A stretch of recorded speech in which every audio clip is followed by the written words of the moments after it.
moment has come. The chief guest is arrived.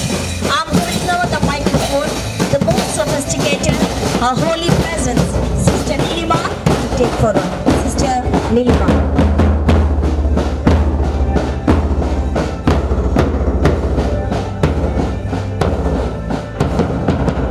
A warm and pleasant evening to all.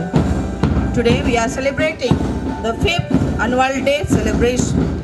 A year District Social Welfare Officer, Chief Speaker, Mr. Rajendra Kishore Panda, Chairperson, Child Welfare Committee, Right Reverend Dr. Niranjan, Principal of St. Joseph's School, Sambalpur, Reverend Father Anil Kumar Kujur, Reverend Father Roshan Topo, respected fathers and dignitaries have arrived.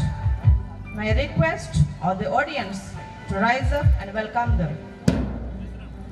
Particularly take note of the guests, parents, guardians, ladies and gentlemen who are present here, given everything generously to make our lives beautiful and wonderful. So, to invoke God's blessings and fill with His divine presence on the stage and around the stage.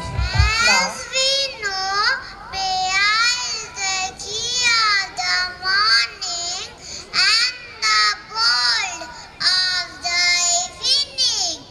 Prayer should be the key of the day and the walk of the night.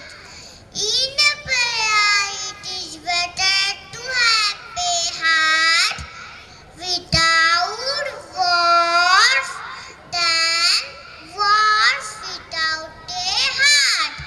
So love, pray and forgiveness. I, Apurva, and my friends are going to perform a prayer dance.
Roshni